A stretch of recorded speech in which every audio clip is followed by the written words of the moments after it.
Setiap orang, apapun kegiatannya, sesungguhnya mereka mencari.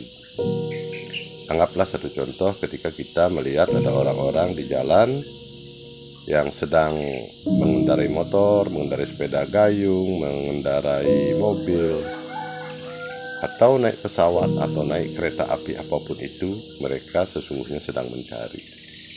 Setidak-tidaknya bagi yang agak slow kelihatannya itu mungkin sedang mencari hiburan. Yang lainnya mungkin sedang mencari orang untuk mendapatkan pengisian daripada harapannya mereka. Yang lagi ngebut misalnya mungkin mencari atau mengejar waktu agar mereka bisa datang di suatu tempat dengan tepat waktu, agar tidak ketinggalan pesawat, agar tidak ketinggalan orang yang harus ditemuinya, atau mungkin yang lainnya. Jadi prinsip dasarnya manusia adalah mencari. Orang yang sedang bekerja pun mencari agar apa yang dikerjakannya cepat selesai. Itulah kehidupan. Jadi secara prinsip semua orang digerakkan oleh harapannya masing-masing adalah untuk mencari. Sibuk mereka setiap hari mencari segala sesuatu yang mereka inginkan. Dalam pencarian-pencarian mereka itu seringkali mereka bisa saja menemukan apa yang menjadi harapannya, bisa saja tidak. Kalau mereka tidak menemukan, mereka merasakan kekecewaan. Kalau mereka sudah menemukan harapannya, mereka merasakan kebahagiaan. Sebagai manusia, setiap orang pasti ingin biar bisa bertemu apa yang menjadi harapannya. Itulah yang disebut dengan keberhasilan. Untuk bisa mendapatkan sesuatu sesuai dengan apa yang kita harapkan, tidak begitu mudah sesungguhnya, karena memang harus memiliki kemampuan atau tekad. Yang setidak-tidaknya yang biasanya menghambat mereka untuk mencapai tujuan itu adalah satu, rasa malu yang ada pada dirinya, rasa takut, rasa benci, rasa senang, rasa kasihan. Ini yang seringkali menghambat perjalanan orang di dalam mencapai tujuannya. Kalau rasa malu itu dominan, mereka tidak jadi melakukan itu walaupun sesungguhnya mereka menginginkan hal itu tercapai. Kalau misalnya mereka karena takut tidak berani ke sana atau mencapai sesuatu yang menjadi tujuannya, itu juga sebenarnya adalah permasalahan mental.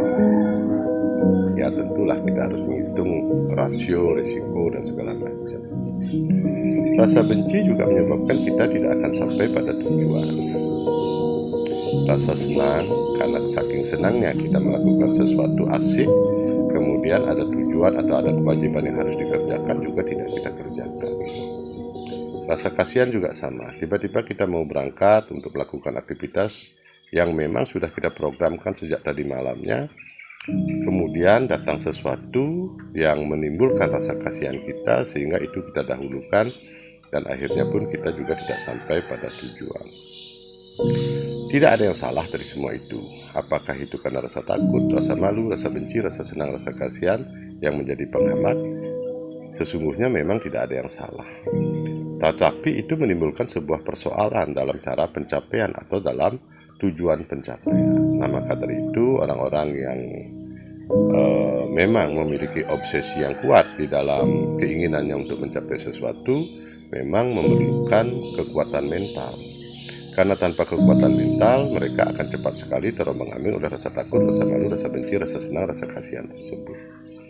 Inilah sesungguhnya kelemahan kita sebagai manusia di balik keinginan-keinginan kita untuk mencapai tujuan tersebut. Sehingga dalam teori untuk menjadi orang profesional, yaitu tahu mau mampu, tahu apa yang harus dilakukan, mau melakukan dan mampu melakukan, pada proses mampu inilah sebenarnya mereka sering terhambat. Kenapa mereka terhambat? Karena itu yang tadi itu.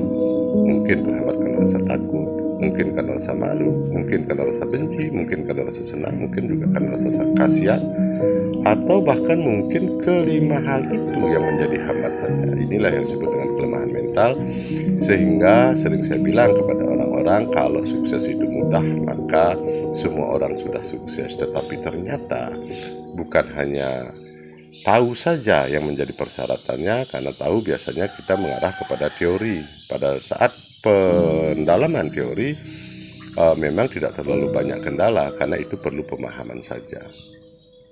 Pada proses mau, yang pertama adalah tahu, yang pada proses maunya itu, mau nggak melakukan itu, mau nggak mencapai tujuan. Pada proses kemauan ini juga dibutuhkan sebuah rasa penasaran sesungguhnya atau obsesi. Kalau obsesi kita kuat, maka tekad kita akan menjadi kuat. Kalau obsesi kita lemah untuk melakukan itu, kemauan kita lemah, maka kemungkinan besar juga apa yang menjadi tujuan kita tidak akan tercapai. Kemudian masalah kemampuan. Kemampuan itu memenuhi berbagai macam hal. Satu, mental. Apakah mental kita sudah cukup untuk melangkah sesuai dengan apa yang ingin kita dapatkan? Yang kedua, mental saja juga tidak cukup kalau ternyata, karena setiap hal yang ingin kita capai tentu ada syarat pencapaian. Sudahkah syarat-syarat pencapaian itu bisa dipenuhi? Apakah itu berbentuk finansial? Apakah itu berbentuk peralatan? Apakah itu berbentuk perlengkapan? Dan lain sebagainya. Jadi ini pun juga memang harus dipersiapkan. Ada satu metode yang sering saya lakukan. Apapun yang kita inginkan, pertama kuatkan tujuan kita dulu. Pastikan kita memang punya obsesi untuk mencapai hal itu. Kalau ternyata obsesi kita memang sudah kuat untuk akan bisa mendapatkan apa yang ingin kita cari, sudah ada tekad yang kuat untuk mendapatkan semua itu, maka berikutnya apapun persyaratannya sesuai dengan pengetahuan kita untuk pencapaian, otomatis secara pelan tapi pasti akan kita penuhi, akan berusaha kita penuhi semua itu. Ketika misalnya salah satu peralatannya kita membutuhkan sendok misalnya, ketemu sendok pasti kita akan berusaha mengamankan karena akan dibutuhkan untuk pencapaian. Ketemu garpu, pasti kita akan berusaha mengamankan garpu itu karena akan dibutuhkan untuk pencapaian. Kalau itu obeng misalnya yang dibutuhkan untuk pencapaian, pasti kita akan amankan. Begitu juga untuk keperluan-keperluan yang atau pencapaian-pencapaian tujuan yang lebih besar. Seperti misalnya kita ingin menamatkan sebuah pendidikan, tentu apapun hal-hal yang dibutuhkan untuk menamatkan itu akan kita kumpulkan, akan kita upayakan. Inilah sebenarnya salah satu hal kenapa tujuan harus menjadi panglima di dalam cara pencapaiannya. Karena tujuan yang kuatlah sesungguhnya yang akan mengantarkan kita kepada tujuan.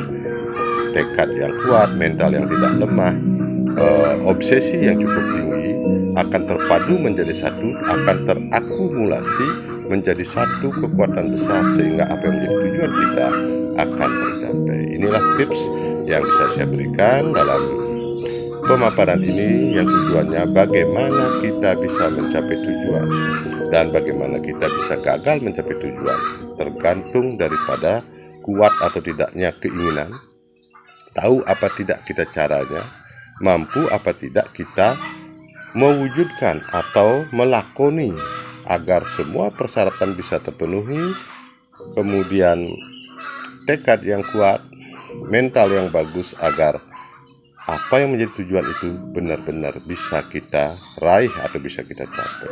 Setidak-tidaknya daripada kita diam, mending kita melangkah sedikit atau banyak melangkah mendekati tujuan, maka kita akan semakin cepat sampai pada tujuan atau semakin dekat dengan tujuan. Oke, semoga video ini bermanfaat dan mohon komen agar kita terjadi diskusi secara secara langsung sehingga kita bisa mengetahui kendala-kendala apa saja yang mungkin saudara-saudara temukan dalam pencapaian tujuan, dan mari kita konsultasikan apa-apa karena kita memang harus berbagi. Ingat, like, share, komen, tekan tombol lonceng, dan jangan lupa subscribe channel ini agar materi-materi berikutnya bisa selalu Anda dapatkan. Mari melangkah dan maju bersama. Terima kasih.